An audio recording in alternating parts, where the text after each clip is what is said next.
Ah, the Middle Ages, a time of knights, castles, and more mud than a piglet's fondest dreams.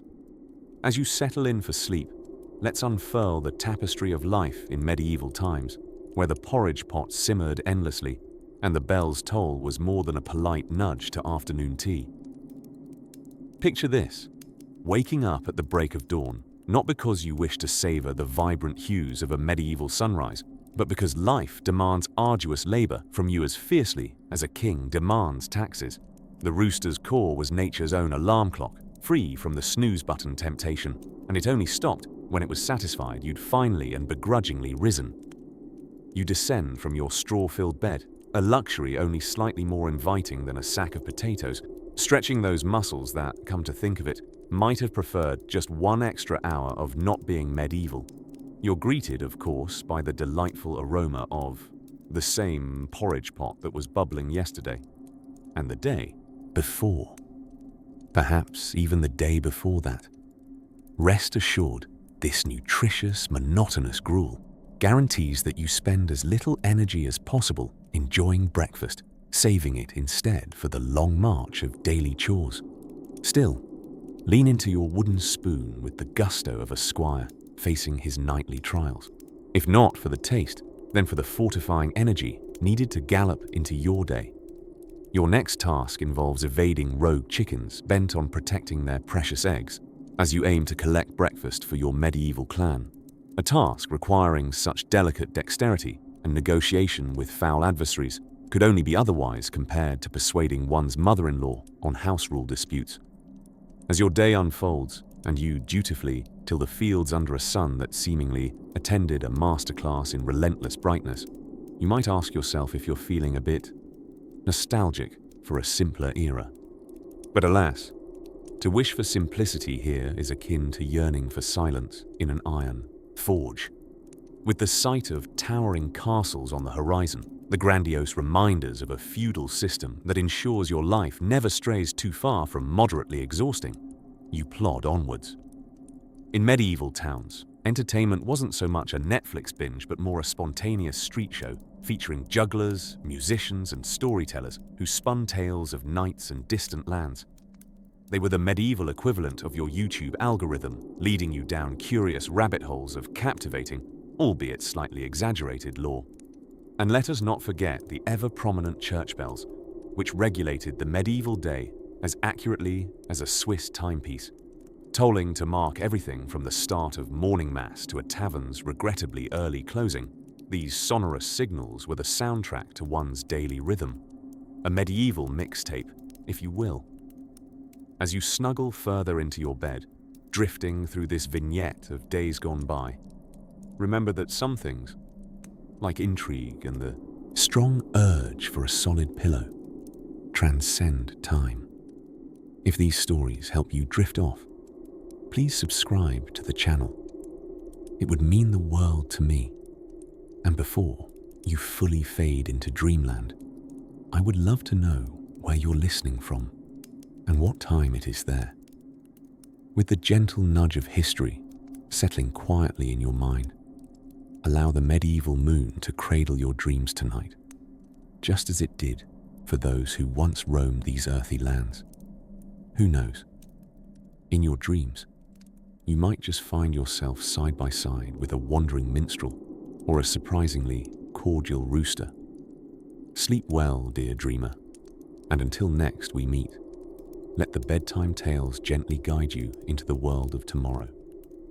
Imagine yourself stepping back into the medieval world, a time when knights roamed and life was, shall we say, slightly less convenient than ordering groceries with a click.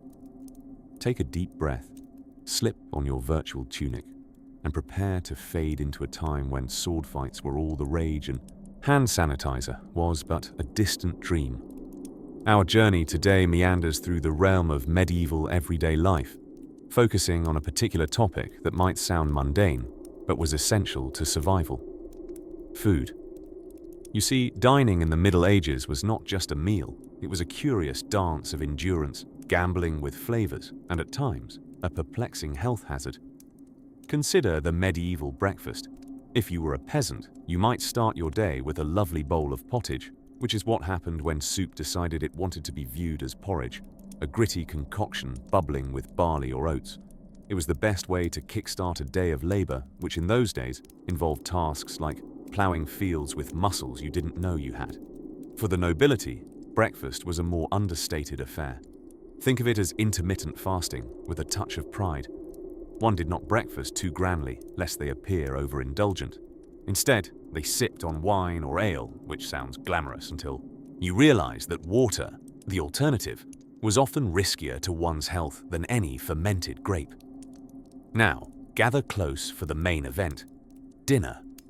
The medieval dinner was a theatrical spectacle where one could imagine juggling jesters were merely warming up for the kitchen's explosion of unseasoned creativity. The heady aroma of roasted meats wafting through the air. Boar, venison, or if the feast was particularly grandiose, a peacock. Yes, a peacock, which was sometimes served with its feathers reattached, because putting a bird back together sounds like a perfectly sensible thing to do, doesn't it? Not all meals were such culinary pageantries, though. If Lady Luck did not smile upon you, diners usually faced a grey concoction, affectionately known as furmity, essentially boiled wheat with a hint of broth, perhaps the scent of which could bring even modern taste enthusiasts to preemptively scan their surroundings for the nearest salad bar. Beverage choices were part liquid, comfort, part perilous guesswork. For a refreshing, thirst-quenching experience beyond the intoxicating confines of ale, locals turned to apple cider, the medieval companion for both peasants and pageantry. However, due to hygiene conditions that could make your morning kitchen after a pancake cook-off look spotless, water wasn't always advisable unless one was keen on a history lesson in digestive distress. Finally, there's dessert, or as they would call it, something simple to cleanse the palate, like wafers accompanied by hippocras, a spiced wine concoction. Imagine the debate over whether suffusing your drink with cinnamon and ginger constituted modest opulence or wasteful extravagance. One thing was clear. Hygiene aside, the sugar shortage ensured sweet treats were an indulgence reserved for celebrations and better dental insurance. Today, as you recline in the warm glow of night, think fondly of those medieval souls who savored meals in castles, huts, and inns, while possibly playing fast and loose with the food pyramid. They rested in quiet ambivalence to their future nutritional guidelines, blissfully unaware of terms like keto or binder clips. Take solace, dear listener, in the predictable convenience of your refrigerator humming its electric song just a room away. You might feel snugly displaced from the world of woven tunics and hazy candlelit feasts, a world where dining was both a societal affair and a test of culinary resilience. Rest easy, knowing the dishwasher is likely as technological a marvel in your world as a mere fork would have been in theirs. Visualize these dining tables of history gracefully fading away now, enveloped in a whispered mist of time and ale, as our narrative path smoothly wanders toward our next adventure, one that dances lightly around the formidable knight's armor, with a tale of how function often clashed with fashion. But let your breath grow soft and your thoughts drift easily, gently cushioned by dreams of medieval soirees, where every meal was an experience to savor, remember, and perhaps only occasionally survive. Ah, the humble chicken. We take it for granted today, but back in medieval times, chickens were the ultimate multi-purpose tool, much like smartphones, with clucking. Not a likely hero, but an undeniable staple of medieval life. Chickens were, in many ways, the poultry-powered engine that made the medieval world go round. Now, settle into your cozy thoughts and imagine this, a time when keeping chickens was akin to wielding unimaginable power. These feathered fellows could lay eggs, provide meat, and if you were feeling particularly creative, a little fertilizer for your cabbage patch. Forget gold and shiny relics. The crow of a roosting hen was the real signal of prosperity. In fact, a chicken was such a prized possession that in some places there were rules against stealing one. Medieval folks took their poultry ownership pretty seriously. If you snagged your neighbor's hen, you might have found yourself in a bit of a flap at the local court. Chickens were also central to entertainment and the social life of the village square. For instance, what do you get when you cross a medieval knight with a chicken coop? Nothing, because the knight would probably be too busy wondering how to get the eggs out without lowering his visor. Trust me, as complex as life back then could be, they would find ways to amuse themselves with chickens without the luxury of medieval memes. Consider this. You might have happened across a tense bit of medieval sports known as cockfighting at a local fair. This was the medieval answer to football, with chickens as the star players. I'm sure the birds weren't thrilled about it, but it didn't help that they couldn't express their thoughts in a tiny medieval tweet. These chickens also played a theological role in the daily lives of our medieval counterparts. In the Middle Ages, people were incredibly superstitious, much like we are today, just with less Wi-Fi. A chicken that laid a bizarrely misshapen egg might be seen as a bad omen, heralding something dire, like a plague of taxes or a rainy crop season. In one particular legend, the coquettish crow of a rooster was said to have possessive capabilities over a sinner's soul. No mortal dared mess with a chicken's spiritual preoccupation. Indeed, while the church bells rang through villages, the rooster's crow was nature's alarm clock, unchanged, ever on time. There was no snooze button, no fluffed pillow to muffle those early morning cockerel calls. The rooster did not care if you had been lying awake all night, contemplating the long arc of human history. Dawn was dawn. This was medieval life. And surprise, chickens were often at the center of it. Roosters were even involved in legal matters. If a cockerel was caught crowing at inappropriate hours, it might be subjected to a trial. Who knew medieval towns held court for such foul crimes? So, as you drift into slumberous serenity, imagine cuddling into a world where life was simple yet complicated, revolving partly around these bouncy birds. Envision awaking every morning to the reliable crowing of a rooster, as close to an iPhone alarm as you could get, with no pressing of the screen to make it pipe down. It's a world where cockerels might be judged but are largely forgiven, roosting in feathered glory as part of their small, significant tales in human history. As the echoes of time call ever softer, you may find the flutter of their small wings setting a cadence to your down-drifting thoughts, ushering in the calm murmur of dreams, where the tranquility of medieval chickens fades into the background of a simpler world. With that gentle sound echoing across fields and through time, we float toward our next chapter of slumberous intrigue. Imagine yourself in a market square of a medieval town. The day has started early, not because the townsfolk are enthusiastic.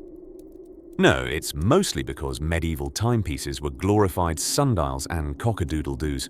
It's a bustling little setting where hay-covered streets softly cushion every step while you try not to trip over a chicken seeking existential purpose. Now, let's take a light-hearted detour to the fashion sense, or shall we say, nonsense of the time. Picture a vibrant gathering resistant to practical clothing. Yes, bewitching dames and gallant gents squeezing into garb that might as well double as punishment. It's like a time when loungewear doubled as pajamas, suits of armor appear more flexible than leggings, and for some reason, a roughly woven blanket seemed the height of chic. One could argue that the daily dress code was only to make sure no one fell asleep out of sheer comfort. But among this curious crowd, there is a discerning tailor, optimistic despite everyone else's questionable taste. His name is Geoffrey, a man so dedicated to his craft that he believes the words itchy wool might one day fade away. Geoffrey is not quite your everyday tailor. If you were to glance inside his shop, past the racks of tunics, togas and whatnot, a wooden loom thrums away, weaving dreams into, well, sometimes nightmares, depending on the spool of thread. His needle moves with the precision of a composer's baton, stitching together both garments and tales. Now let us shift our focus to the high fashion of headwear, because if anything symbolized medieval chic, it was the hat. One splendid creation in Geoffrey's repertoire is the hennin. You know, the conical hat that looks like the wearer interpreted going to a tower as wearing one. Statuesque and oftentimes bedazzled, a hennin was an architectural delight crafted to reach the heavens while never leaving the ground. As you might imagine, entering doorways became quite an athletic maneuver, the wearing of such headgear, a level of commitment rivaled only by a castle's turret. And while we meander through the streets of yesteryear, let's not forget the environmental concerns of the medieval age. No, there weren't grand climate accords to champion. Rather, there was just a gentle reminder in the air, a thick, malodorous stew of livestock and leather. It is in these conditions that Geoffrey operates, ensuring that every sweaty palm is temporarily adorned with the license to be fashionable, even as they clutch a pouch of readily spilled ale. Despite their travails, the era wasn't all about sartorial missteps and recycled scents.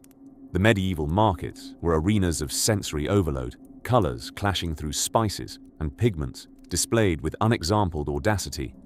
The constant hum of lively barter, the whispers of scandal amongst the stalls, and that familiar symphony of bleating goats set a curious and consistent tempo. Geoffrey, with his apparent disbelief that intricate layers of itchy fabric could become stylishly popular, strolls through all of it, as the sun rose each day in the medieval fashion world with a tedious luminescence. Geoffrey remained armed with needle, thread, and a good measure of patience. A persistent tune would amble through the air, a lull from the town's minstrels tucked into doorways, playing for pennies and dreams. Somehow, in the flurry of a market morning, the entire aroma of medieval life coalesces into a cozy haze, a moment not so distant, yet defying every modern sensibility. With the passage of time, as veils of day turned to twilight and hat designs continued to push the limits of common sense, users of woven creation made their way to Geoffrey's shop. Like threads unspooling from his robust wooden loom, his reputation spread as well. Night arrived, and with it a cool breeze, whispering tales from distant lands. Geoffrey's candle flickered, managing a warm conversation long after the pour of ale washed over cobblestones, worn from life's endless parade. It's soon time for us to leave Geoffrey's realm of tailored dreams and rest our minds further with the enchantments of sleepy tales from lands beyond early fashion, faux pas. Drift away thinking of tales of knights and nobles, troubadours and tender hearts under starry skies. As you sink deeper into the cushions of your own time, the serene notion of knights captivated by lands unknown beckons you gently onward. As dawn's hesitant fingers began dancing over the towers, we find ourselves nestled into the paradoxical charm of medieval hygiene, a symphony of fragrant ironies.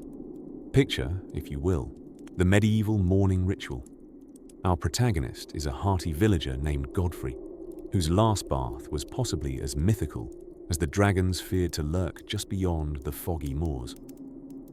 Godfrey awakes to an orchestra of countryside clangor, which includes the church bell, a built-in medieval iPhone alarm clock, and the call of his beloved rooster, Sir Clux-a-Lot. With curiosity brewing in your mind, you might wonder about the dental hygiene of our time-traveling hero. In the Middle Ages, tooth decay was the universal password for adulthood. The lack of toothbrushes meant that folks like Godfrey relied on the safe embrace of branches and salt to maintain their tooth hobgoblins. Rolling groggily into his attire, which is more sackcloth than sartorial splendor, Godfrey ponders the beauty routine of the nobility. For while he may scrub his face with what could generously be described as stale bread, Lord Locksley in the towering castle enjoys rosewater, when his mood isn't plagued by the whims of alchemical potions or whimsical curiosity about the philosopher's stone. The medieval bath is a spectacle of rarity among the common folk, ironically believed to be less healthy than a robust layer of friendly grime. Instead, that sought-after medieval aroma was often masked with scents from herbs, lest they offend the stout noses of the goats or other village livestock. If Godfrey is feeling particularly ambitious, he might dust off those medieval spa skills and indulge in smelling a bundle of herbs, a ritual surely inspired by thoughts of grandeur and chivalrous deeds. Despite this charming scramble to a state of half-awake readiness, water itself was approached with the sort of enthusiasm one might reserve for a tax audit in January. If, perchance, Godfrey did encounter a rare urge to cleanse himself, he might brave the community bath, an oversized wooden cauldron delightfully shared with neighbors, pets, and possibly a concerned-looking squirrel or two. For Godfrey's diet, breakfast would shy away from the cereals of Kellogg, instead opting for sturdy medieval fare, a slice of trenchers, essentially yesterday's bread soaked with this morning's ale. One might wonder at this point about the nutritional pyramid of his time, a construct that was still centuries away from innovatively labeling bliss as carbohydrates. Roaming the cobblestone pathways of his busy life, such mornings might lead him to the town fair, bustling with life and, quite possibly, livestock arguing over the latest goat designer trends. He might encounter a barber surgeon offering a snip and a scalpel, a one-stop shop for haircuts and, well, limb removal, if needed. Imagine the lively conversations about how one's platonic love for pottage was matched only by these fearsome professionals' lovesick devotion to their rusty tools.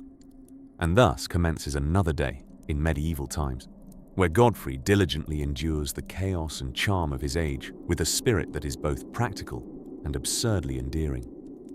As the sun inclines to grace the horizon with its sleepy farewell, cloaking the kingdom in a quilt of twilight, our minds drift back to the comforts of modern hygiene, a world where baths are celebrated rather than speculated upon, and the advent of minty freshness brings a smile as bright as the morning sun.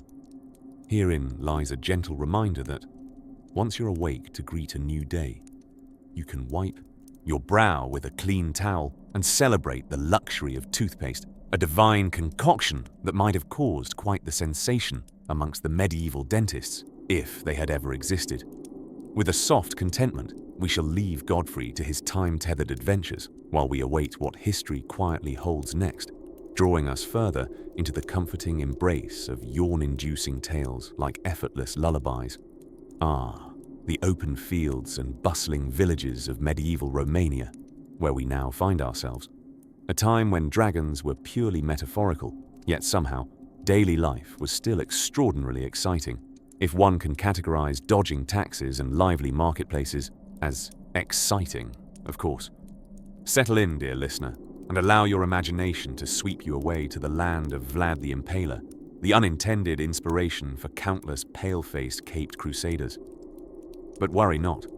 Tonight's tale is devoid of such terrifying figures, instead bringing a softly humorous glimpse into the art of wearing chainmail, historically not endorsed as pajamas. Imagine waking up in the surprisingly chilly dew of a Transylvanian morning, your dreams of knights sidestepping mud puddles interrupted by the sudden realization that you are encased in an intricate web of metal links. Yes, chainmail, the fashion equivalent of shouting, "I'm ready for battle," when you are truly just out shopping for bread. In medieval times, wearing chainmail was akin to announcing that you were either about to storm a castle or you had misplaced every other garment you owned. Though it offered decent protection against sword swipes from less than amiable neighbors, the real challenge of chainmail lay in its logistics. It was as if someone had said, what if we wore a blanket of very heavy, interconnected coins for comfort? Cozy, yes.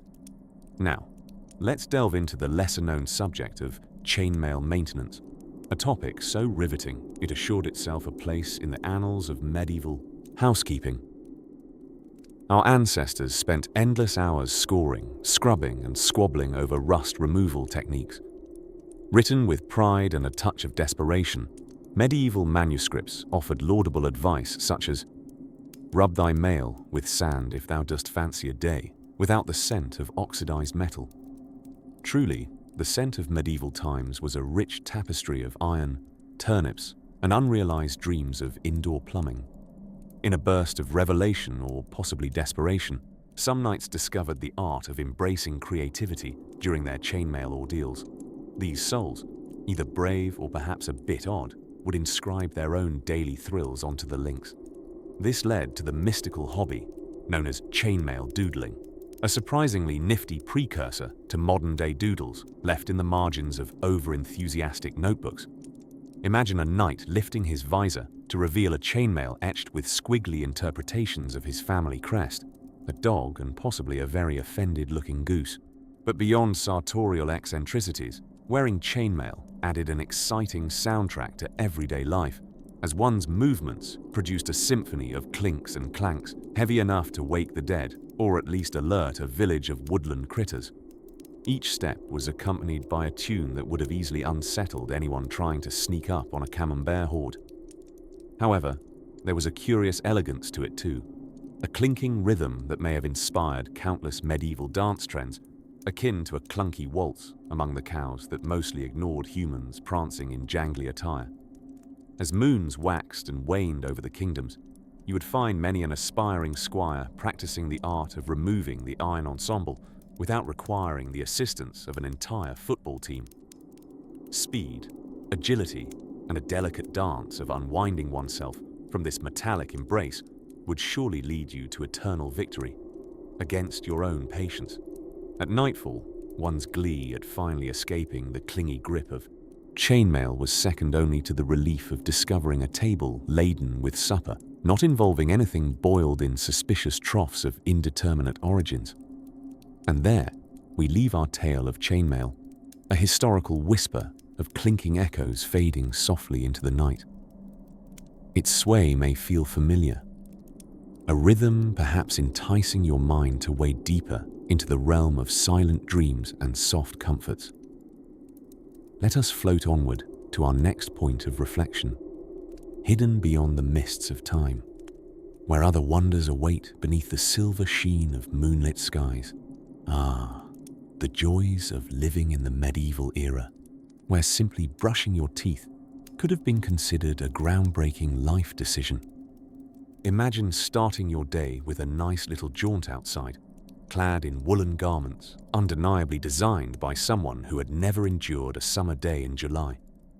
As you step into the cobblestone streets, the gentle aroma of the medieval air greets you, a delicate bouquet of wood-fire smoke, intermingled with the refreshing tinge of animal deposits.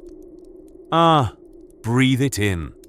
But alas, the day is young, and you, dear medieval dweller, have chores aplenty. First up is breakfast, or as it's commonly known in these times, whatever's left. Crusty bread and yesterday's nurdle are sure to accompany you as you masticate with the enthusiasm of a knight charging into battle. Who needs muesli when you have medieval mystery meals to start your day off? Remember, you're not just eating for taste, you're consuming history, one chew at a time. Refreshed, at least in spirit, you embark on your journey to the fields. A working day in the life of a peasant, where the most advanced tool in your shed is a wooden plough, promises a delightful blend of toil and sweat. You feel a deep connection to the land, especially as you wrestle the weeds that seem as eager to inhabit the land as you. Let us not forget the curious onlookers, the sheep, ever your stoic audience, observing with the same enthusiasm as a bored observer watching paint dry. Should the toil under the sun become too ordinary, fear not. The medieval period offers a dazzling array of distractions. Consider joining the lively local market, a hub of excitement where bartering is an art, and missing teeth are more of a fashion statement than a dental concern. Here, mismatched pottery battles for your attention with rough woolen tunics in a dance as ancient as time itself. A chorus of accents from across the regions fills the air, each bargaining intonation carrying secrets of bread recipes just as ancient as the cobblestones beneath your feet. As midday passes and the sun begins its descent, the excitement doesn't cease. Ah yes, it's time for an exquisite medieval pastime, courtly love, or, in less romantic terms, sending elaborately worded love letters to someone you've maybe glimpsed once while they were buying onions. No social norms quite like the medieval ones, where expressing love often meant writing more poetry than Mr. Shakespeare himself. Deciphering these notes could be an entire chapter on its own, given the subtle code of tongue-twisting allegory and metaphors layered as thick as the walls of a stone fortress. Yet every day, mundane as it may seem, comes to its own conclusions. Your evening might be spent sharing stories by the fireside. Perhaps you dream and speak of dragons and heroic deeds, conveniently ignoring the lack of dental care and the lingering smell of the neighbor whose vow of silence doesn't extend to his livestock. As twilight bathes the village with a serene glow, you can't help but wonder at the night sky.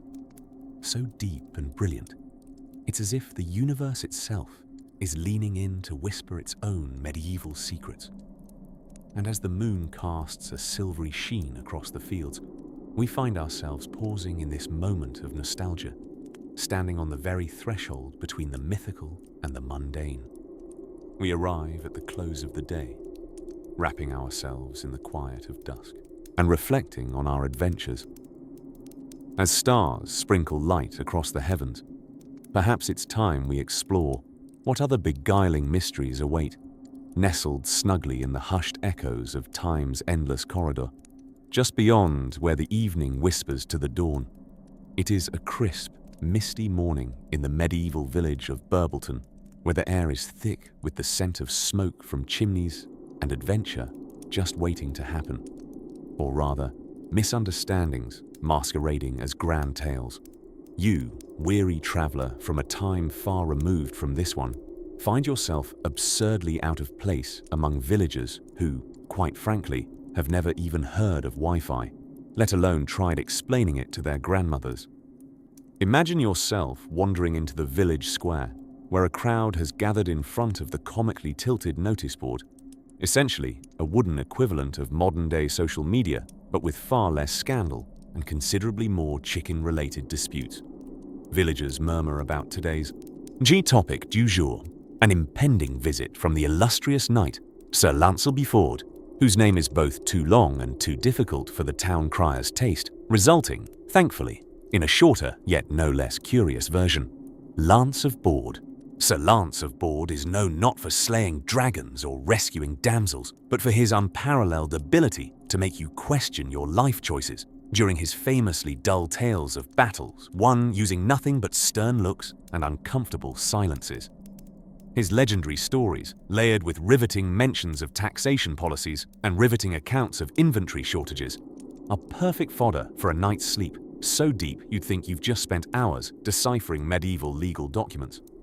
As Lance of Board dismounts his steed, Old Grey, so named despite being a brilliant roan but deeply committed to irony, he looks out at the crowd.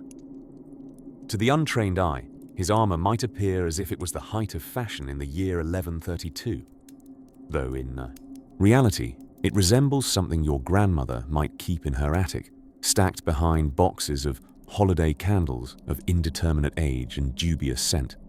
Our hero, or inadvertent sleep aid, depending on your disposition and caffeine levels, begins recounting his latest venture. He explains how he single-handedly negotiated a better harvest tax with the Earl of Drizzlebury. Sir Lance claims that his mere presence drove down tax rates, and chants of "good deal, good sleep" echoed through the halls, although this may have actually been snoring from the Earl's falcon, an ill-tempered bird known for both its excellent judging skills and poor eyelid control. The villagers, wrapped in a kind of polite bewilderment, nod supportively. They know the real draw. Lance's aunt, Lady Arabelle, has a famously fine recipe for honeyed oatcakes, and rumour has it she sent over a batch as a way of rewarding attendees. Lady Arabelle's oatcakes are said to be woven with golden threads by fairies, though in reality, they're simply imbued with a copious amount of honey, butter, and misdirection. As you take in the scene, you find yourself mercifully relieved of the burdens of modern life. No emails demanding immediate responses. No unexpected software updates during an important Zoom call that always seem to be carefully timed to make your life just that tad more adventurous. Here, the largest drama is whether the sheep have ventured too close to the riverbanks again, risking a damp wool disaster of epic proportions. But as Sir Lance shifts topics to his latest attempt at fashioning a loincloth from moth-eaten tapestry fragments, a curious warmth settles over you, a feeling of ease and simplicity. albeit laced with the gentle absurdity of a medieval life. You allow your eyelids to droop alongside Lance's story, succumbing to the calming spell of chandelier-lit halls and armor-squeak-filled quests, where even the snores carry epic tales of drowsy bravery. And as the comforting drone of Lance's voice fades into the misty air, your mind begins to drift elegantly away from the crowded, stone-laden streets of Burbleton. You find yourself watching the lazy roll of a cloud as it shapes into a familiar face, a gentle reminder of your own dreams and the soft, curling tendrils of contentment that await as the evening dims. Let your consciousness float gently on this medieval reverie, with the promise of another story waiting just beyond the horizon, ready to lull you into ever deeper layers of restful whimsy. Ah, the Middle Ages, a period where every day was an adventure, and every adventure was a potential lawsuit in the making. If, lawyers had been more of a thing back then. You see, living in medieval times was quite similar to being cast in a high-stakes reality TV show, minus the cameras and with way more hay. Imagine yourself wandering through a medieval village, the aroma of freshly baked bread and not-so-fresh air filling your nostrils. Artisans chisel and hammer away in their workshops, sans the benefits of modern soundproofing, mind you. This vibrant cacophony is merely the background score to a typical medieval day, where earplugs are a distant future invention. Here, in the heart of the village square, stands a motley crew of townsfolk wrapped in varying shades of brown and humility. On market day, everyone gathers like it's the medieval equivalent of a social media feed, teeming with updates, barter offers, and the occasional unsolicited gossip. The local blacksmith, a man of few words but many muscles, displays his latest iron masterpieces, or as some would call them, sharp things you hope to never see up close. Now, before you romanticize the notion of settling into this quaint lifestyle, let's discuss a medieval favorite, hygiene, or the intriguing lack thereof. Bathing, much like a polite conversation with your in-laws, was a once-in-a-blue-moon activity. Yes, medieval folks believed too much. Water could weaken the immune system, a theory largely based on the equally scientific, because the village elder said so principle. And oh, let us not forget about medieval dentistry. No fancy mint-flavored floss here. Most oral hygiene involved a frayed twig as a toothbrush.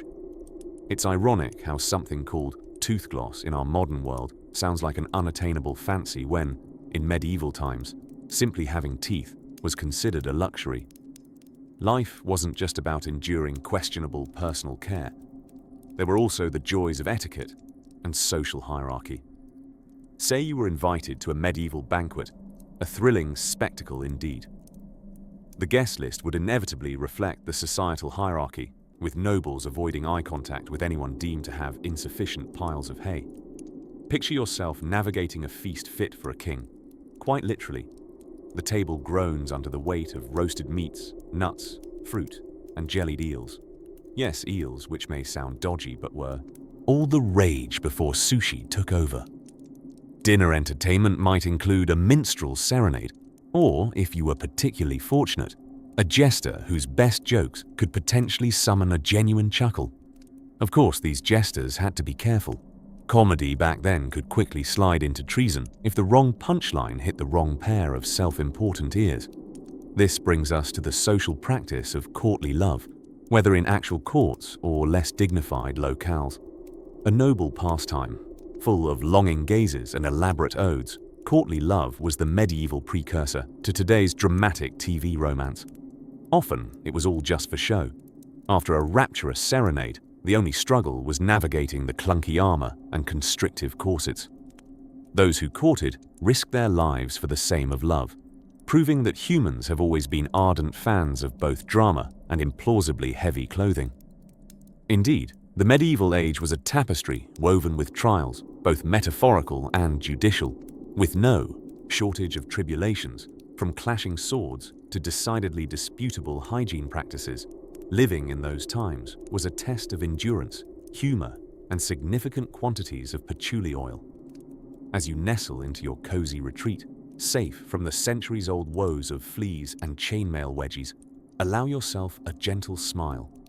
You remain a time traveler, voyaging through the whims of history's strange and storied past, awaiting what curious diversions the next chapter will reveal. For here, in the lull of nighttime's embrace, tales yet untold lie, just a page turn away. In the hushed whispers of the medieval night, it was not uncommon for a castle's corridor to echo the subtle footfalls of weary serfs performing their nighttime rituals.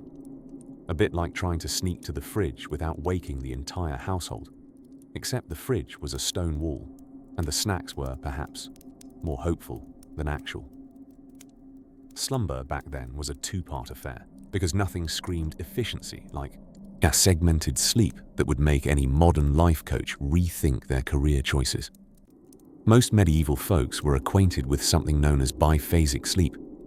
They would gear up for the first sleep, a respite commencing shortly after dusk, enveloping them in a primitive cocoon of darkness until the bell tolled for part one of a night's dreaming to cease. This was naturally followed by a leisurely pause, your classical midnight interlude, where they might indulge in a spot of quiet contemplation, perhaps some light reading if they were literally inclined, and often a sprinkle of prayer. Others, somewhat eyebrow-raisingly, might take this opportunity for, let's just say, more pragmatic activities not socially viable by the daylight. It was a time of opportunity, the intermission between first sleep and second sleep, that saw the rise of midnight snackers, prolific poets by candlelight, and those who would contemplate the universe's deepest mysteries because there was nothing else to do. Certainly, asking questions like, "What on earth am I supposed to do with the rest of this night?" persisted through the ages. Now, as your eyelids grow heavy, imagine being a fly on the cool stone wall of an average medieval home. You'd see families huddled together on straw-stuffed mattresses that they've convinced themselves are comfortable, clinging to warmth like it's a rumor. There were no memory foam wonders, just the grumps and groans of sharing a sleeping space with everyone this side of the moat. Heaven forbid you kick someone during your dream of heroically saving a sheep from an uncharacteristically fierce chicken. Children of the medieval era, perhaps now drifting into their second phase of slumber, would often dream of lives less pestered by the likes of Gruel and the awkwardly nicknamed Plaguey Pete, who always seemed close by during parades. All the while, our adult villagers crafted visions of managing crops without incident or crafted romances, frequently more dramatic than a spontaneous joust. Outside, the night sang its own serenade. Wolves might howl, and the rustling leaves danced to the gentle gusts of the evening wind. And somewhere, a rooster with a broken clock might herald the arrival of morning at an ungodly hour, confusing everyone involved on the specifics of daylight. Because really, it was a time before beds came with instructions. Back then, night meant night, and morning meant roosters trying out for a solo in the local dawn choir. If only alarms had snooze buttons, villagers might have avoided their uniquely groggy meetings at the well. Alas, as the communal evening lamp dimmed over time, second sleep enveloped the world once more. Villagers nestled into their beds with perhaps a hint more conscious gratitude. Here they drifted away in dreams that whisked them away to anywhere but here, while the shadows of modernity waited patiently in the wings. So now, as the gentle pull of sleep grows stronger, think back to those medieval dreamers nestled in their snug, minimalistic abodes. They tossed, they turned, perhaps even mumbled complaints about hog thieves. Their stories float in the air, like dreams woven into the very fabric of nighttime, guiding you gently into your own interlude with sleep. And as you slip into that comforting embrace, the echo of history's lullaby suggests further tales, each more curious than the last, waiting with the dawn of a new imagined memory. Picture yourself slowly wandering through a sun-dappled forest glade, the soft rustle of leaves above, and the gentle crunch of twigs underfoot, whispering tales of old. This time, we are meandering through the heart of the medieval environment, a place where life moved as slowly as molasses in January, but was as full of intrigue as a grand courtly dance. Now, Imagine starting your day in the Middle Ages, fervently wishing for toothpaste, deodorant, or any product from the hygiene aisle that wasn't made out of a questionable mixture of herbs and prayers. Ah, yes, we find ourselves at the medieval breakfast table, where porridge is king, bread is the trusted knight, and a watery ale serves as the court jester, attempting to make the morning merry. As you sip the morning gruel, it was barely thicker than the broth, yet heartier than a soup. You might hear the faint hum of the village marketplace, gearing up for another day of bartering and banter. There, you'd find merchants with questionable units of measurement, selling everything from authentic unicorn horns to pig-in-a-poke deals that required a medieval law degree to decipher. Speaking of shopping choices, there wasn't much variety in attire. Your options ranged from the ever-popular brown to, well, brownie brown. And when the rare fashionista attempted a splash of color, it often involved a mysterious potion boiled in a cauldron and whimsically colored by plants found in the dark corners of one's backyard. Fashion risks often came with the added bonus of seasonal sneezing fits, the olden-day equivalent of a spring collection gone wrong. After the hustle and bustle of market life, you might retreat to the solace of the town's modest but charming library. One would find dusty manuscripts detailing everything from how to construct a table to a riveting account of why one should not lip off to the blacksmith. These tomes, carefully copied by monks in dimly lit scriptoriums, weren't just any reading material. They doubled as insomnia cures of epic proportions. Being ever eager to join the locals in their thrilling pastime of complaining about the weather, you decide to take a stroll by the green pastures. You learn it's not just a sport, but an art form. Even the chickens cluck about the incessant rain. And yet, locals put on a cheerful front, as philosophers remind them mysteriously that it's either raining or about to rain. A forecast that is surprisingly accurate, and weather apps these days could take a leaf from. While the gentle folk of your newfound community engage in discussions about the ever-exciting nuances of crop rotation, you might decide to take up a medieval hobby, a little something to tantalize your ye-olde imagination, such as falconry. Nothing says bonding like a bird of prey, perched with humble dignity upon your thick, leather-gloved forearm, eyeing you hungrily and judging your life's decisions, all while you hope it doesn't mistake your ears for nesting material. The sun begins its languorous descent as dinner approaches, heralding another culinary adventure. Picture the rich symphony of onions, cabbage, and oh, what's this? More onions. It's a veritable feast for those who consider each meal a surprise, thrust from survival necessity rather than gourmet pleasure. As the orange hue of twilight dims to a deep blue, you find yourself seated on an uncomfortable wooden bench at the village's central gathering spot. Here, tales are exchanged in a lively murmur. You hear about rogues bested by clever maidens, heroes with shiny new swords that seem suspiciously identical to old kitchen utensils, and jesters who tell legends so grass-stained with exaggeration that they are met with rolling eyes and hearty laughter. Rest easy now as a smattering of stars twinkle into view on the night's velvet canvas, and as you prepare to drift into sleep in a humble cottage under a thatched roof, one that hopefully doesn't leak, you begin to feel an almost inexplicable affection for this strange yet endearingly mundane past.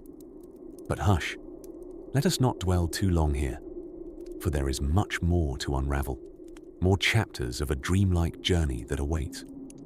Snuggle up as we turn the page gently, letting the rhythm of history's quieter moments lull us onwards, softly and serenely. Picture, if you will, the medieval mind. Navigating through medieval times was less like a game of chess and more like trying to solve a particularly convoluted riddle, been told by an enigmatic, bearded man who insists on hinting in rhymes. Society had a way of carrying on that could baffle a modern intellect, and nowhere was this more evident than in the realm of medieval healthcare. Imagine you're in the heart of a bustling medieval village. Look around. It's a sensory overload of sights and smells, mostly the smells. There, behind an array of dangling onions and garlic braids, stands your friendly neighborhood doctor. If, by doctor, you mean someone whose principal medical training involved listening to the neighborhood cats, this fine healer glances knowingly at your ailment and swiftly assigns a remedy based on one of the four humors: blood, phlegm, yellow bile, and black bile. Surprisingly, these weren't potential pasta sources, but rather bodily fluids believed to influence your overall health. Should your mood be as dark as a raven's wing, it might not be a gloomy disposition, but rather an imbalance of black bile. The medieval solution: healthy dose of leeches to lighten both your mood and your blood's viscosity. One could call it a multi-purpose medical mignonette if you were into that sort of thing. And if you happen to fall into the hands of a barber surgeon, you might find yourself walked out the door lighter by a limb or more colorful by a cupping session. As twilight descends, imagine you're curiously wandering through a forest, pondering the eerie soundscape. Echoes of hooting and the creak of tree branches play in the background, like nature's very own synthesizer. You could stroll deeper into the woods, where underbrush rustles like the whispers of ancient lore reminding you, this was once a place where brave souls gathered herbs under the moon's watchful eye. Something's amiss. Fetch a sprig of rosemary or a bundle of sage. Then sprinkle it liberally over your freshly stewed hedgehog. Hedgehog might not be to everyone's taste now, but back in medieval days, any portly animal in a storm would make for an acceptable snack. Weaving through this moonlit tapestry, the stars overhead twinkle like nature's own Morse code, encouraging you to steer clear of any bizarre behavior that might point you towards accusations of witchery. Time travel might be beyond us, but accusing someone of being a sorcerer because they know how to keep a fire going was the Netflix of medieval activity. Highly entertaining, questionably informative. And wouldn't you know it, right there at the center of the village square, beside a group haggling over turnips, stands a market stall. Only this isn't selling your usual odd bits and ends. No, it's the medieval equivalent of a pop-up pharmacy. Lining the rough wooden shelves are vials of brightly colored potions, with names promising improbable cures. Got a headache? Try essence of raven's breath for that cephalic quietus, guaranteed to knock you out for at least a fortnight. Can't sleep? Perhaps a sprinkle of Herr Best's gladdening powder might suffice. As you prepare to tuck yourself onto your straw mattress, let the rhythmic clatter of horse hooves become your lullaby, and the distant tower bell softly toll the setting of the day. Here in these tales, the strange is often whimsical, couched in the cozy absurdity of your mind's imagination. There was a time when even the ordinary was remarkable, teetering between madness and magic, so slip gently into that restful headspace. Perhaps, as you drift away into slumber, your dreams will carry you further along this journey of bygone ages, a place where history meets gentle nonsense. There's still much to explore, so don't fret or frown if you find yourself waking up in the morning eager to venture back into our medieval tapestry in the blossoming chapters to follow.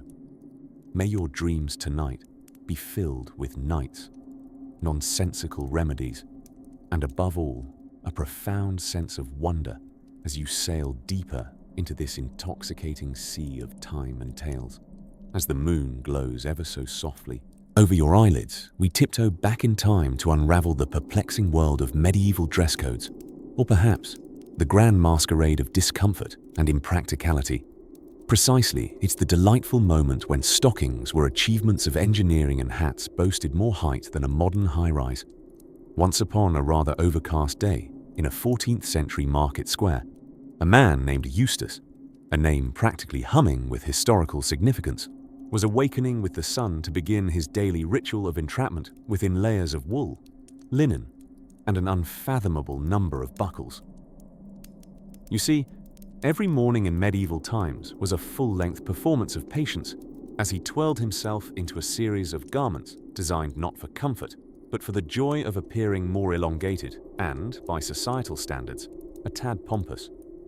Eustace's ensemble started with a foundation of linen, the medieval equivalent of casual Fridays. If only Fridays existed then. This linen was an all-purpose garment, an undershirt that whispered secrets of comfort into the ears of daily toil.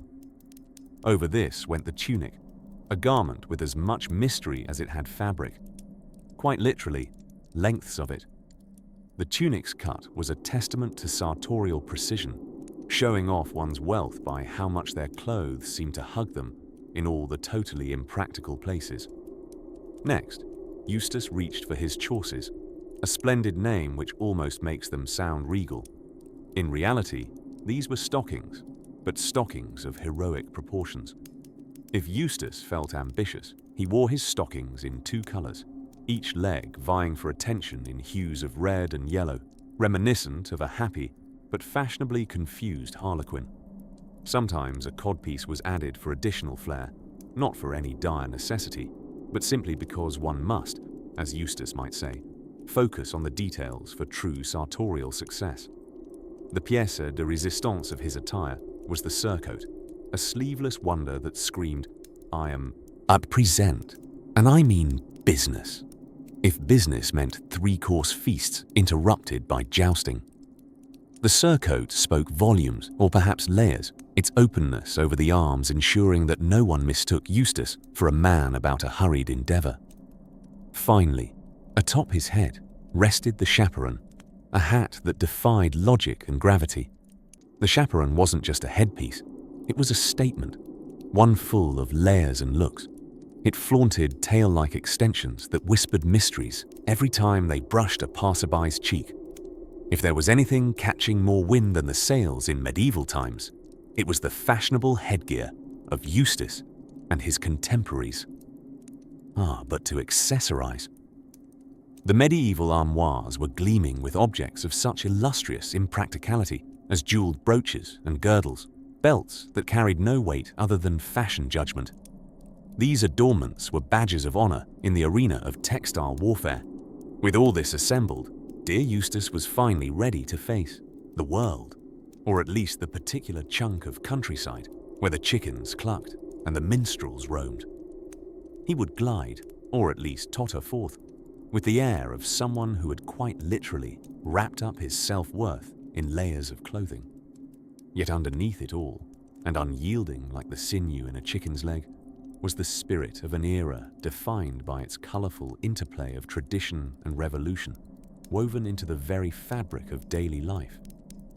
And as you lay there, wrapped in your own cozy cocoon, breathing deeply in the remarkable quiet of your world, you might just ponder if the rustling of your blanket echoes the gentle swish of Eustace's surcoat or the flicker of his chaperon's tail as it danced to the rhythm of history. But let those thoughts float softly into the night, for in our next whimsy of the past, we shall delve into. But no, let's not rush the sands of time just yet. Drift softly into slumber, where dreams weave tales unspoken by the daylight. As our journey through the peculiarities of the Middle Ages continues, imagine settling down by a crackling fire in a drafty stone chamber. Your bed is filled with straw, which, if you're a peasant, is about as luxurious as it gets. It's a world where personal hygiene is an abstract concept, and the daily life choices might seem peculiar in today's age of bubble baths and scented showers. Yet here we are, back in the thick of it, where a day in the life might just include a daring interaction with none other than your royal dentist. Yes, indeed. Medieval dental hygiene was a grand spectacle reserved for the bravest of souls, who were willing to face a dose of artistry and agony at the hands of someone who, more often than not, doubled as a blacksmith or barber, a talented combo. 2 trades, 1 person, convenience, or perhaps budget cuts. Picture this. You're lying back in the comfort of what we will generously call a dentist's chair, hoping your dentist remembered to wipe the horsehair from his hands after his last errand. Above you looms the grand sight of medieval dental equipment, which resembles more of a toolkit for sculpting rather than any utensil meant to be thrust into the delicate caverns of your mouth. An iron clamp here, a wooden mallet there, simplicity at its finest. Before anesthetics graced us with their delightful numbness, the medieval individual could rely on a hearty swig of ale for courage. Alcohol, the Swiss army knife of solutions, played its part not just in dulling the mind and hopefully pain, but also in embodying the medieval approach to all discomfort. Grin, bear it, and pour yourself a pint once it's all over. However, unlike today, where you might leave a dental office with a goofy grin and a measly toothbrush sample, the end result in this era might well include an extraction so thorough you could whistle like a tuneful wind gusting over a medieval hill town long after the appointment. With all this excitement and newfound airflow, it's easy to overlook the sparkling array of medieval tooth care solutions. Consider the practice of polishing your pearly whites with a dusting of crushed mint and bundled rosemary, or the delightful abrasiveness of complex concoctions involving burnt crusts of bread mixed into pastes or powders, applied with a dampened cloth and hope for the best. Certainly not ADA certified, yet brimming with dedication and resourcefulness.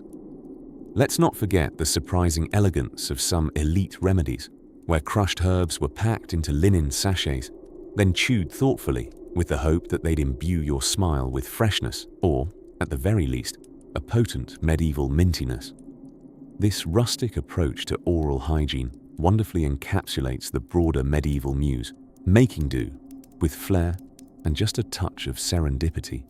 After all, one could never predict if they'd emerge from a dentist visit with fewer teeth, more stories, or perhaps both in equal measure. And so you drift through this charming and utterly bizarre epoch, witnessing the lengths to which people went to maintain a semblance of personal care amid an age defined by its curious mix of grit and grandeur, as the visions of bustling medieval marketplaces filled with hawkers of minty sachets and wooden dental devices begin to fade. Prepare to slip further into the cozy, creaky corridors of history.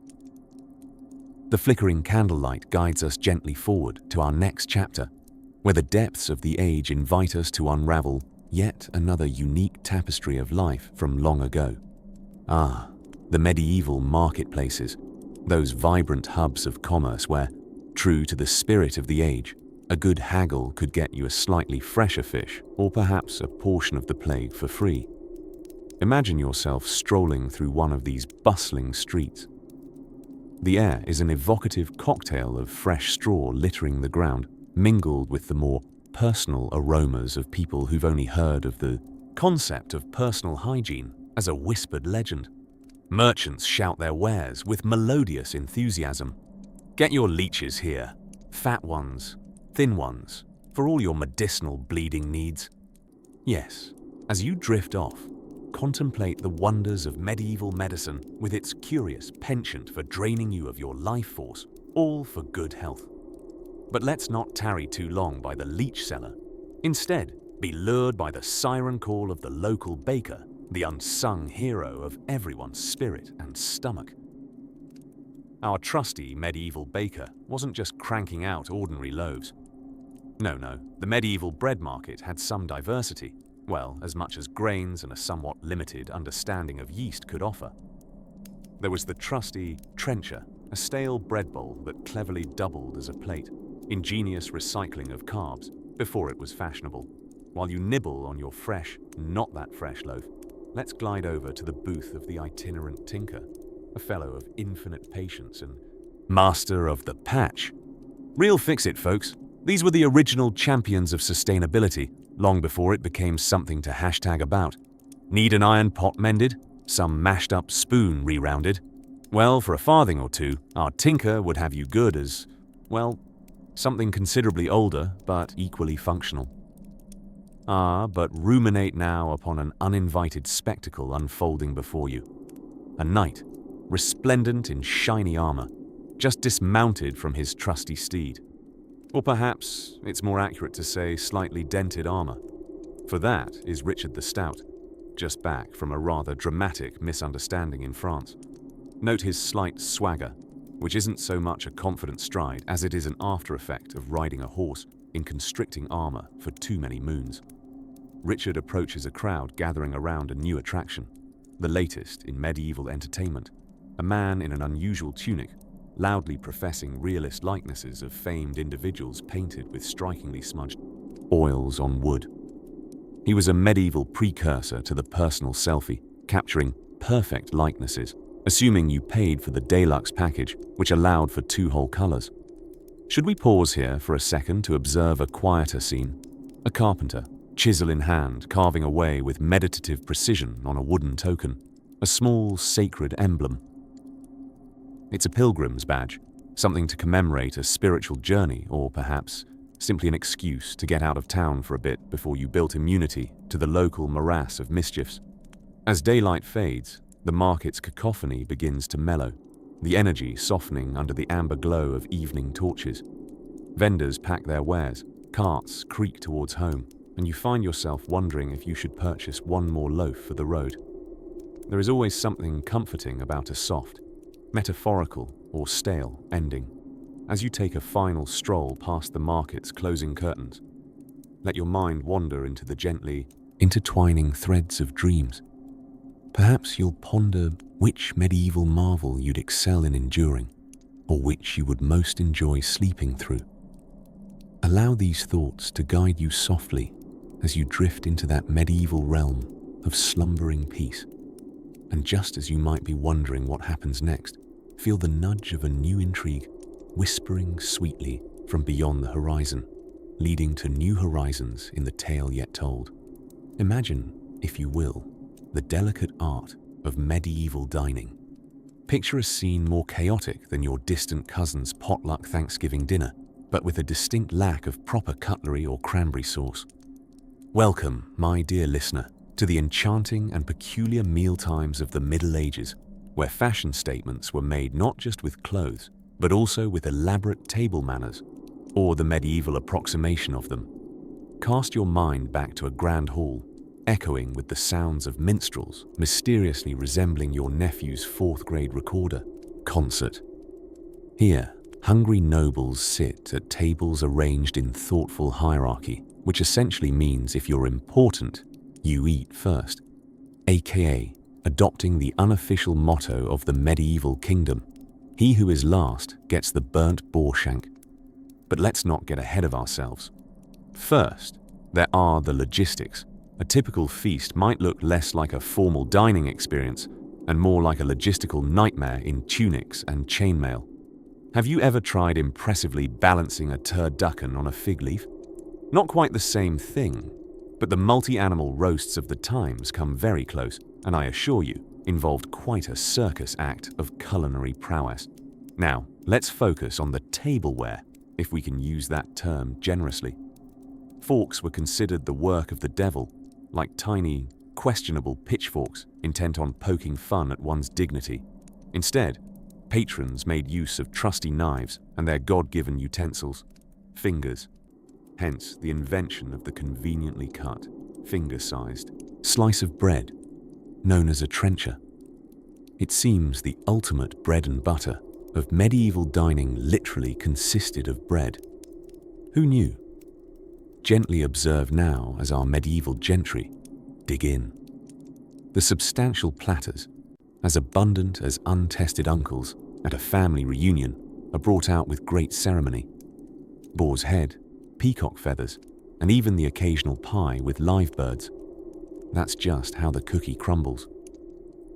Speaking of crumbs, they were often dealt with by dogs roaming freely, not unlike your Aunt Edna's ever-hopeful golden doodle at family gatherings.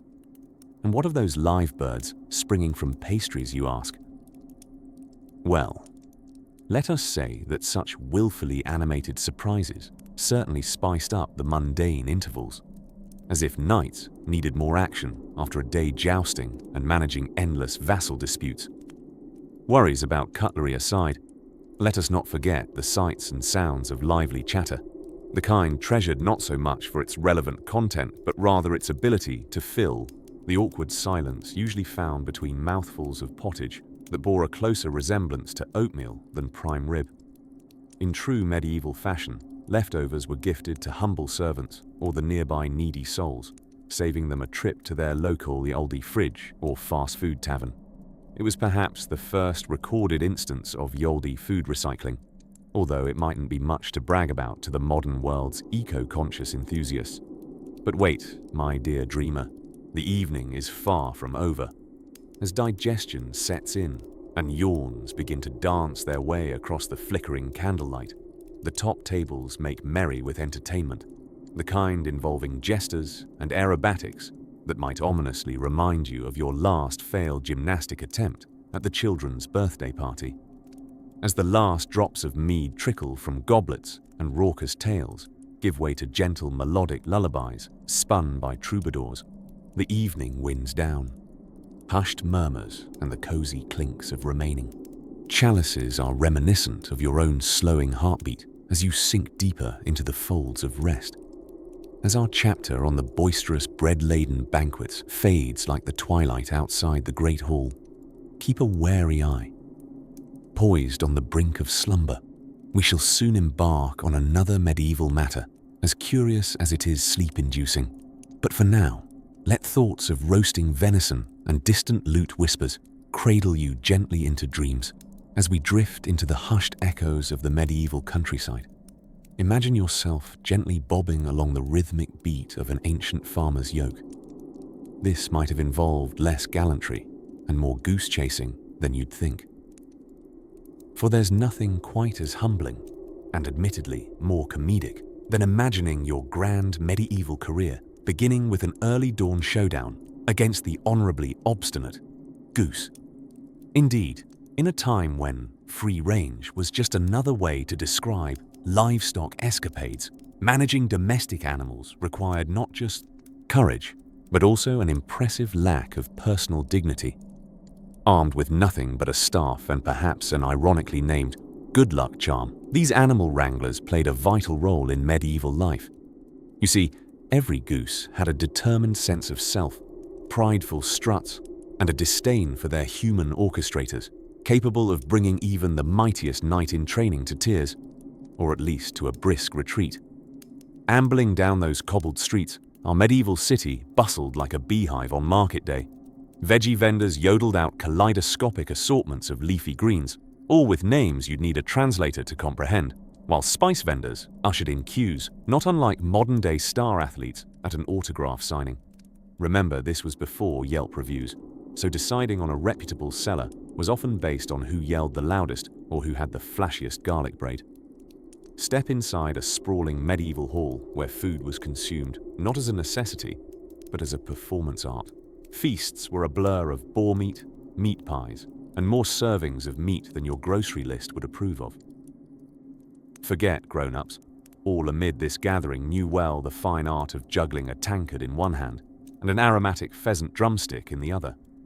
Remember, back then, forks were rarer than dragons, so dexterity was key. Try using a spoon for that mutton stew, if you dare, but beware it might become the medieval equivalent of an audience participation moment.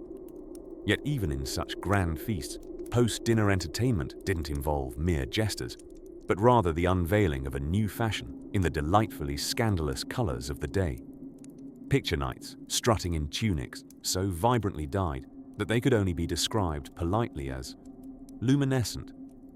Stitched laboriously with the finest embroidery, these garments also sported just enough wiggle room for limber sword swinging or spontaneous bouts of interpretive dancing. Yes, in short, the medieval sense of fashion was exactly as dramatic as you would expect from a world still trying to invent sock pairing. As we circle through the social spheres of medieval pleasantries, let us pause at the threshold of the village tavern, where no two tables were level and the ale flowed in uneven measures. A place where local bards weaved their tales as masterfully as they avoided flying tankards. With harps played out of tune and song lyrics that were often indescribably bawdy, the tavern was not just a place of refreshment, but also of inventive miscommunication and half-spoken allegories. Perhaps it illustrates why our medieval friends found ale to be such a cherished beverage. It provided not just sustenance, but proper lubrication for the mind and wit. Now, dear friend, as you tuck your tired medieval self into a hay-stuffed mattress, picture the swaying shadows of a flickering candle as it dances against the wall, imparting visions of distant lands and heroic quests. For tomorrow, who knows? You may have a fresh round of goose negotiations to handle, or even another grand feast to attend. But rest assured, your timeless dreams will be guided by the ancient whispers of history itself, lightly instructing you in the finer points of surviving and thriving in a time long past. Allow this moment to settle, nestling you deeper into an era where goose chasing and harbored heroes lit the candle-lit corridors of our imaginations. And as the soft patter of medieval rain gently kisses the thatched rooftops, we'll leave behind the hum of an era where history and dreams intertwine, ready to drift softly into the next chapter of this ancient slumber. Ah, the medieval fairground, a place of merriment, wonder, and an alarming amount of questionable hygiene. If you find yourself dreaming of knights in shining armor, I should remind you that such fantasies gloss over the rather yeasty aroma of an everyday medieval populace. With that tender reality check, allow me to transport you to the vibrant, swanny tapestry of medieval market life. Imagine wandering through a bustling medieval town square, though perhaps with a modern-day face mask discreetly tucked into your tunic. After all, the concept of wastewater management wasn't exactly center stage during those heady days of yore. Picture yourself navigating a cobblestone path as peasants pass by, each trying to sell odd assortments of goods. Over there in the corner, a lively vendor enthusiastically peddles his delicacy of repute, eel pie. In the Middle Ages, this slippery dish was practically haute cuisine, though to our contemporaneous tastes, it might seem like a strangely aquatic pastry experiment. A little further down, another boisterous seller hoists a basket full of garlic, the medieval panacea for everything from warding off evil spirits to spicing up a particularly stale bit of bread. As you meander through this vibrant scene, you're serenaded by the dulcet tones of a nearby minstrel, somewhat resembling a medieval Spotify artist if they were exclusively found on street corners and pubs, thereby removing the need for any skip ad button.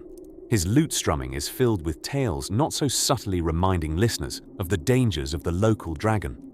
Sure, dragons were about as real as a penny-free holiday, but his tales unfurled a common medieval pastime, the communal spreading of imaginative lore. And let us not forget the particularly inspiring presence of the local knight, resplendent in armor that weighs about as much as your deepest anxieties.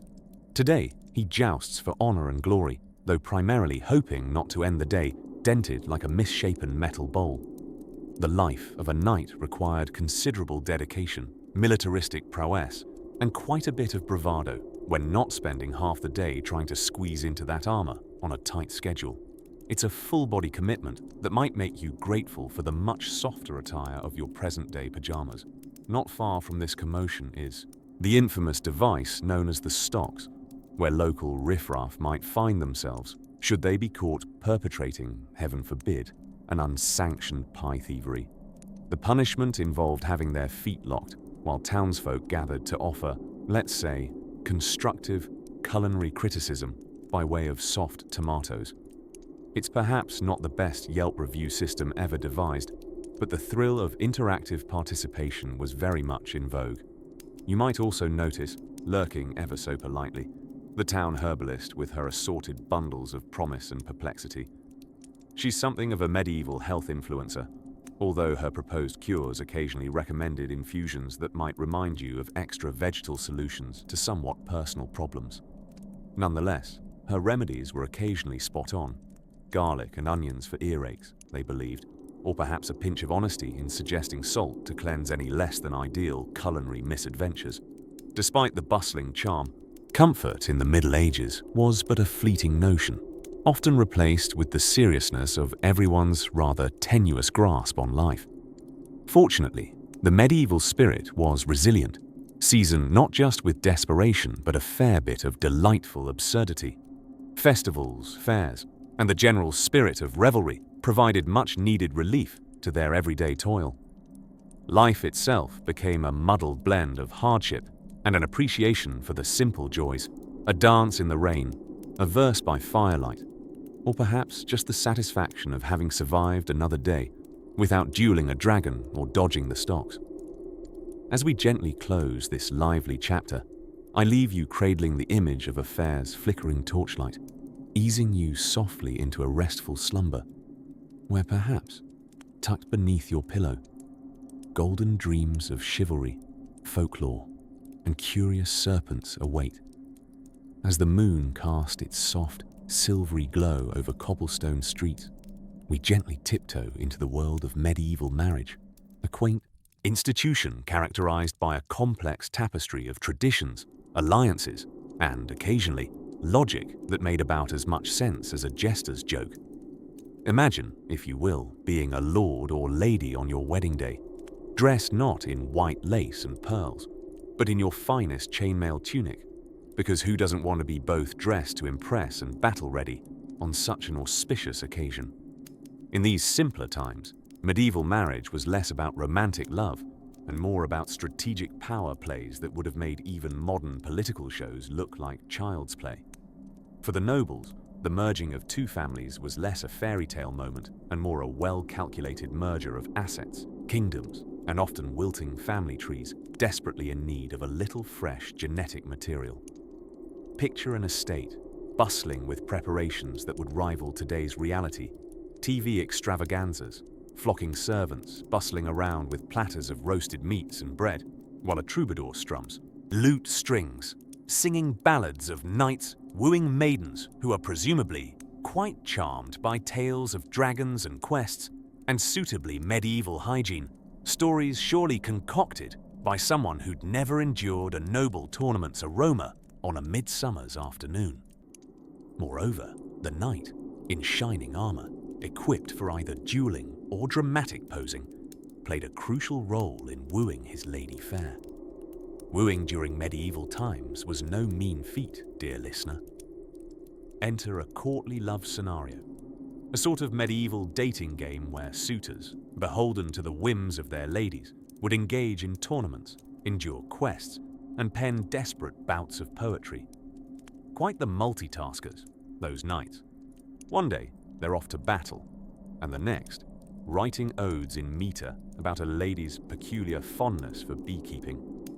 Now, when it came to sealing the matrimonial deal, wedding feasts were a culinary dance-off, featuring grandiose displays that could only be outdone by the sheer amount of wine needed to keep the guests merry and wax poetic themselves.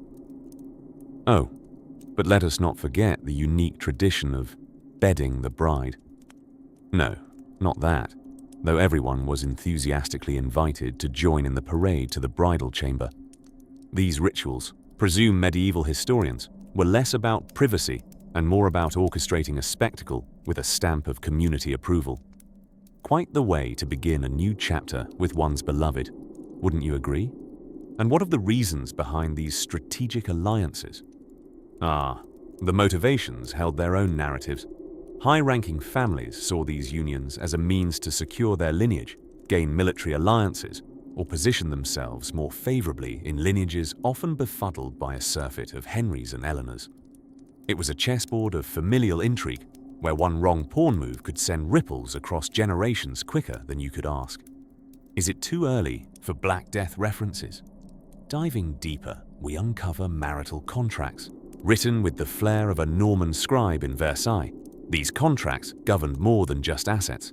They were a finely crafted list of assurances that might even contain conditions for heirs, guaranteeing heirs, or requesting a particularly nice cheese board being provisioned for every feast. Have heirs, will travel. Lines you'd never see in today's prenup. Yet they were, back then, the societal glue holding fiefdoms together like yeast in a rising dough. As the candles burn low into pools of twinkling wax, and we close the pages on today's medieval matrimonial musings, perhaps you'll drift gently into dreams filled with knights and courtly capers, imagining a world where love, politics, and cheeseboards danced a medieval minuet. Rest easy, for the next chapter awaits with its own tapestry of ancient curiosities, gently weaving their sleepy spell upon you. Until then, let the echoes of minstrels' melodies serenade you softly into slumber. Picture yourself nestled in a snug bed, swaddled in your favorite quilt, as we set the stage for a sophisticated yet leisurely journey into medieval farming. Ah yes, the life of agrarian toil, ideal for those insomniac souls who find dozing off to the sweet sound of a plough and oxen an unachievable dream. You see, dear listener, medieval farming was an intricate ballet of crops, seasons, and innovations, or as close to innovation as sticking sticks into dirt could possibly reach. Let's unravel this bucolic mystery of the past with a gentler tone than a countryside lullaby. The average medieval farmer, or as I like to call them, Earth's original caffeine addicts, would awake before the sun dared peek over the horizon. You may not realize here in your cozily curated dreamscape that the rooster's crow wasn't just an alarm, but the opening act of a meticulously orchestrated rural opera. The scene unfolded each morning with the greatest star being, of course, the ox, named perhaps after a daring knight or an exuberant pope, the medieval equivalent to naming your pet Brave Rufus or Pious Pete. Farming in those times of indiscreet, drafty windows and rampant plagues wasn't merely a task, it was a life sentence passed down generations like an unwashed family heirloom. The main act in this rural drama was your friendly neighborhood crop rotation, one less romantic than the theatrical, yet more beneficial than an extra pillow on a cold night. Farmers had to mind the meticulous balance of land use, deciding carefully whether their plots would bear grains or rest their weary soils. Oh, the agony of choice rivaled only by whether to use smooth river stones or last season's leaves in the chamber pot. The innovation of the three-field system was one of medieval Europe's crowning achievements, right up there with realizing that bathing might indeed be beneficial every now and again.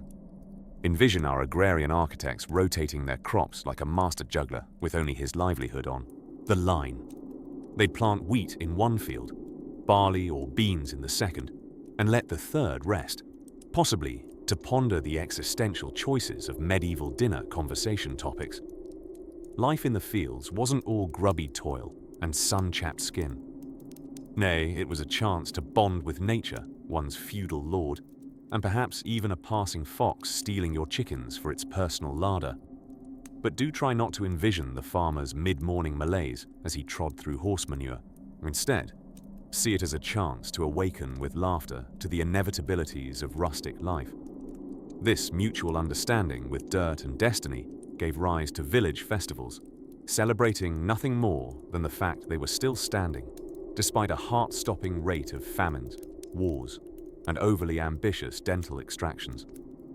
As the dusk descended upon mildewy thatched roofs, families gathered for stew, seasoned with nothing but the nobility of garlic and a pinch of hope. They'd regale each other with tales of valor and bravery, often having to do with inconspicuous triumphs like ousting a particularly noisy crow from the barley patch. In our cozy, quilted mindset, it's easy to see these tales as the original reality TV shows, filled with moral lessons, family bonds, and just a touch of absurdity. As you drift towards sleep's gentle embrace, savor the quiet heroics of those who farmed before the advent of alarm clocks or mechanized plows. Theirs was a life filled with humor and hardship, a whimsical dance between nature and sustenance that awaited each new dawn with stalwart grace. So, as night cocoons you in a timeless lullaby, let your dreams be sown with seeds of yesteryear's laughter, sprouting into a serene forest of slumber that hints now at yet another delightful odyssey to come. In the candlelit halls of medieval intrigue, every day was a tangle of tasks and trials that would make a modern soul want to dive back under the duvet, and not for a cozy 16th hour sleep-in, but to hide from history's quirky obligations. So let's traipse through one exceptionally ordinary day in the Middle Ages, an adventure that seems perfectly drowsy in hindsight. Imagine you're the apprentice of the village cooper. Your eyes flutter open to the sound of a cockerel who has apparently never heard of the concept of just 10 more minutes. You're expected to leap from your straw mattress the instant your aching joints receive the joyous symphony of the rooster's crowing crescendo. Forget snooze buttons. If you close your eyes again, the cooper might just dunk you in the butter churn for a wake-up call. Your morning itinerary: hoof it to the well to draw water. Feather beds and toasty oats don't exist here, just a brisk morning sprint and a gnarled rope attached to a bucket that looks suspiciously incapable of holding water at all. There's a certain romance to enduring back-breaking labor before breakfast, wouldn't you agree? But alas, there isn't much time for philosophical musings on rustic charm as you head off to partake in the timeless ritual of fire-making. This experience taught many a medieval apprentice the crucial difference between tinder and their own singed eyebrows. Remember, patience here takes the form of rubbing stick against stone and sincerely hoping the wind goes on its coffee break. Once victorious in your Promethean task, and after your eyebrows have taken a necessary head count, you might think breakfast awaits. Not quite. Our cornflakes equivalent is more something like yesterday's bread and the occasional cheese, which has aged precariously since the previous summer, a true testament to medieval culinary adventure. Perhaps a freshly laid egg from the hen you managed to outsmart earlier, should fortune smile upon you. Post-breakfast, or gastro-hazard depending on your outlook, comes a veritable smorgasbord of tasks. Did you think a trip to the tailor for a new pair of stockings was a simple affair? Oh no, there's sheep shearing, carding, spinning, weaving, and finally, tailoring, unless barber surgeons had a side job threading yarn through linen for fun. By the time you step out with new stockings, they're already historically accurate vintage. And now for something completely different, a leisurely bath. Just kidding, that's for Saturday, or maybe twice a year at festivals. Instead, they mastered the art of bottling up the pungency of the day by soaking gently in a stew of sweat and soot. Perfume, or stink banishers, were not merely a luxury, they were practically medicinal. Your afternoon involves a riveting stint of archery practice or a contest of dice, a favorite among the medieval youth. Not unlike today's chess clubs, but with an added thrill, losing meant giving your only warm cloak to the winner, nurturing a healthy ecosystem of widespread, cloakless repercussions. With the sun lowering its drowsy head, a pinch of evening merriment is often found at the local tavern. There, the more creative townsfolk vent their woes through the time-honored tradition of inebriated jesting. Why did the knight refuse to joust? His horse couldn't handle the chivalry. They'd roar with laughter or groan, ale spilling in communal cheer, while hoping not to spot the cooper snoring quietly by the hearth. Exhausted yet. The medieval day holds a charm entirely its own, a lesson in endurance with juggling chickens, cheese and chance. As night swathes the village in its cloak of velvet darkness, centuries ago this was when tales were told by the fire of dragons, saints, and sometimes of snoozing apprentices who mysteriously vanished into history itself, probably to catch those extra moments of sleep they longed for at the dawn chorus. And so, as we fold this chapter gently under your pillow, let's draw the curtain until tomorrow's adventures.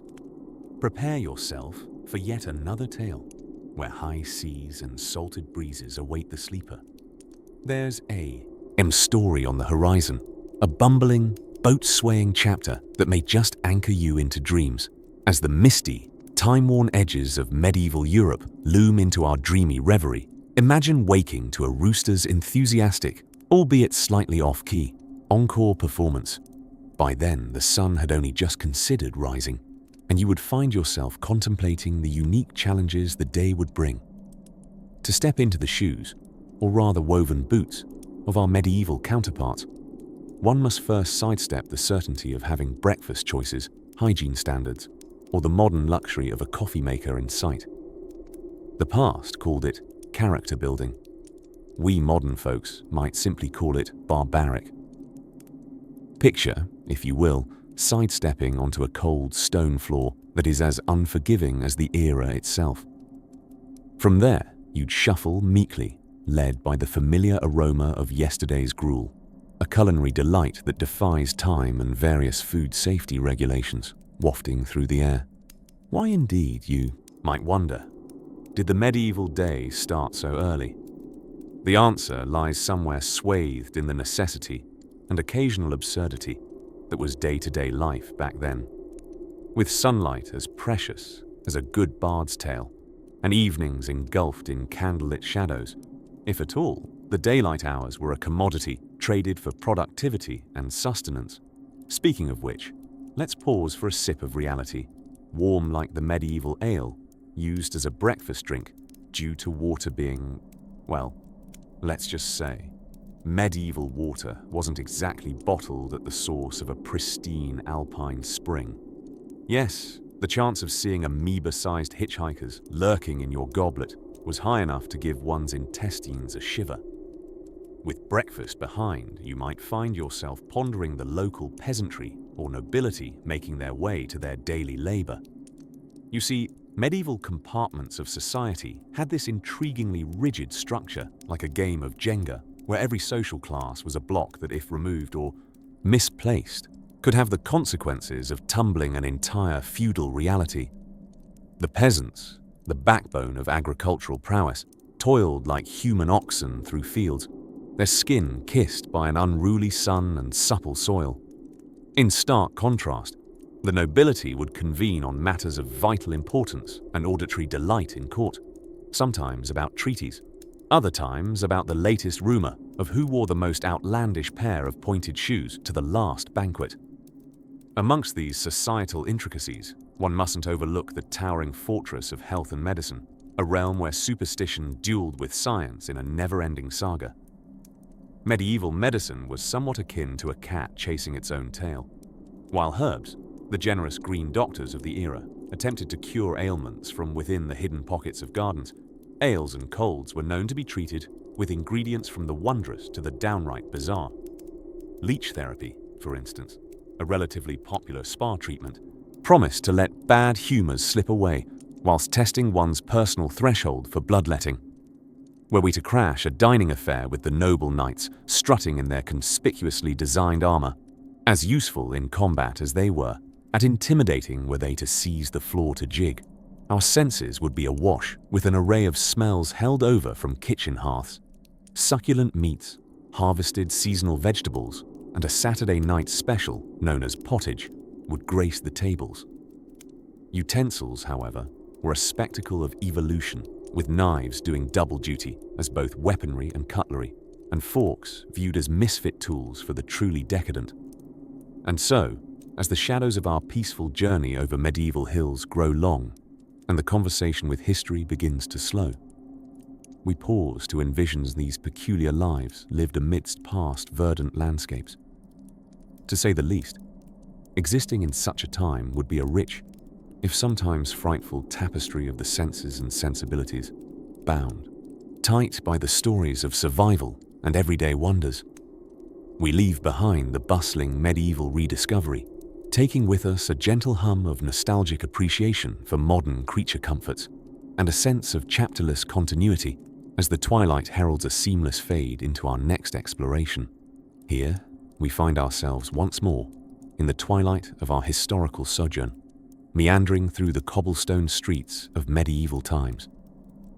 Breathe in the serene antique air, though, if you value your nose, perhaps hold your breath a tad. Let us examine the opulence and rags alike, the intriguing contradictions of life during the Middle Ages. On our cozy quest for the mundane, we shall now visit a rather peculiar medieval pastime, documenting one's life in the world's slowest form of social media, heraldry. Family crests. Picture them as the original profile pictures, each a colourful tapestry woven with symbols of identity and pride, albeit with significantly fewer duck-faced selfies. Heraldry was serious business, a visual shorthand that conveyed who was related to whom, and occasionally who was at odds with whom, usually over disputes involving land or whose boot tip crossed the line first. Imagine crafting a signature look in a time when your ability to read and write was less common than a helpful cat during chore time. Crestless folk could be forgiven for simply wandering through life unidentifiable, like a knight-errant without a squire to sing their praises or record their deeds. Every image, from the noble lion to the industrious bee, was a pixel in the dusty tapestry of your existence, stitched together long before the invention of Photoshop or those ubiquitous vanity filters. And let us not forget those brave souls blessed or cursed with surnames that still echo down the centuries, describing everything from one's job to a peculiar physical anomaly.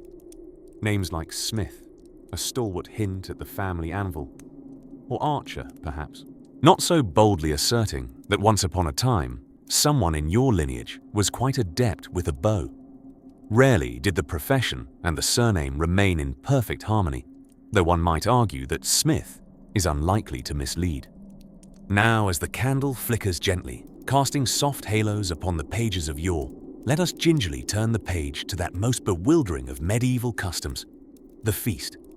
Picture long oak tables groaning under the weight of roasted meats and garden vegetables, fancifully prepared in ways that would make any modern Michelin chef pause, though presentation was less about precise gantlets of sauce and more about a vivid, if perilously stacked, tableau of edibles.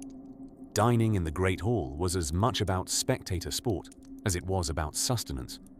Dinner was seldom a solitary affair for noble and peasant alike, though your table arrangements would differ drastically.